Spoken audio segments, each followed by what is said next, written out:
Today I am going to take the random width boards with the live edge, and I'm going to cut it down to a nice clean edge board that I can use for siding. I want to get this thing sided before I get up on the roof. It's still a little bit wobbly, even with everything shored up. It's a little bit more wobbly than I thought it was when I started wobbling it. Once I get the sheathing on there, it will start to tighten everything up, and then I'll feel more comfortable working on the roof. Plus the roof boards are still all the way down there. I'll give you a little illustration here how much I would have to carry these 14-foot 1x12s up the hill. They're monsters. I've done it to a couple and it's no fun. I don't think I want to do that. But I'm not going to be able to rip that many of these with the old DeWalt battery powered circular saw. So last week me and Kyle also brought up a generator. This is my generator. I bought it off an old man who was selling everything he had. 30-foot ladder, a bunch of tools, a box of window glass, a blacksmith forge and anvil, and all his chisels and hammers, and this generator. All at once. God bless you, Bob Matthews.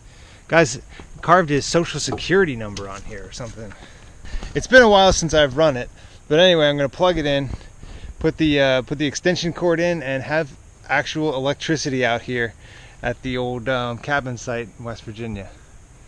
Stay tuned. Let's take a tour of my pile. In the center here was all my 2x4s. This is the beginning of the pile.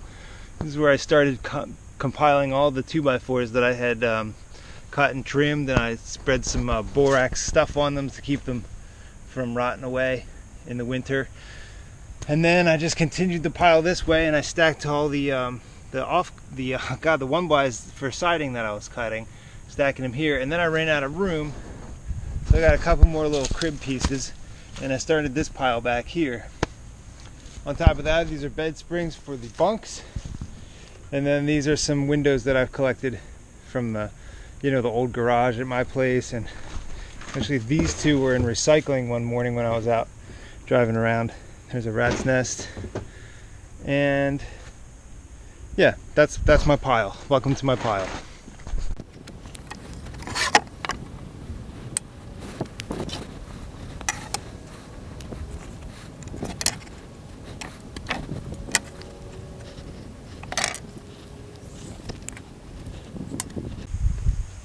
I chalk lined all these boards over here, and they're a lot smaller than I thought they were, so I may not have enough boards to do the bunkhouse here. That's unfortunate, but we'll see.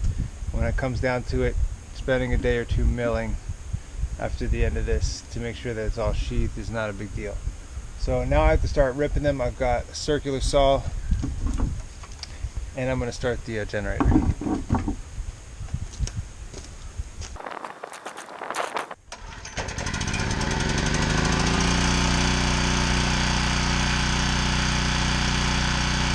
Guess that's the sound of getting stuff done.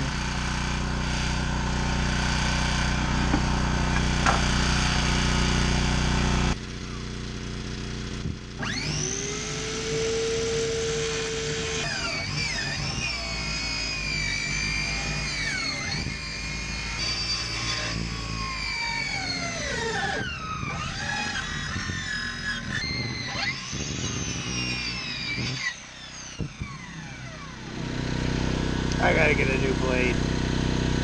That thing I can see rounded edges on all the tips. I don't even have the tools with me to take the blade off of my circular saw. I took all my wrenches out, saying, don't need these anymore, because I don't know why, but I don't have any wrenches, so I gotta go.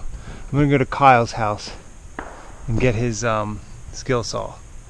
He's been wanting me to use it. He wants me to use it so badly, so now's his chance.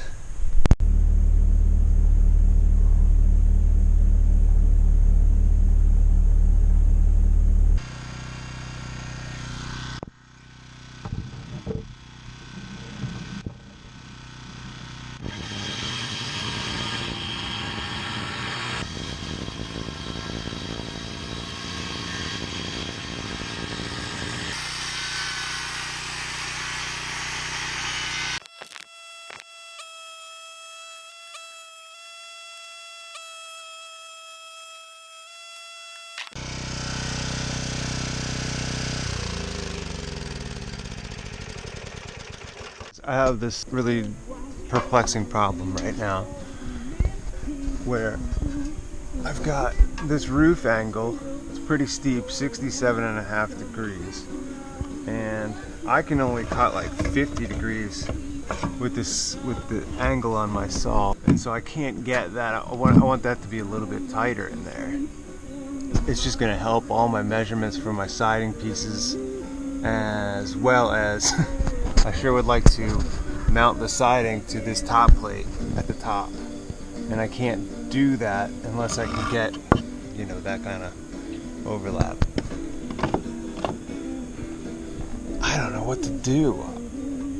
I don't even think I could cut these that accurately by hand if I were to try and do it with a saw, but definitely can't swing the bevel of the circular saw that way.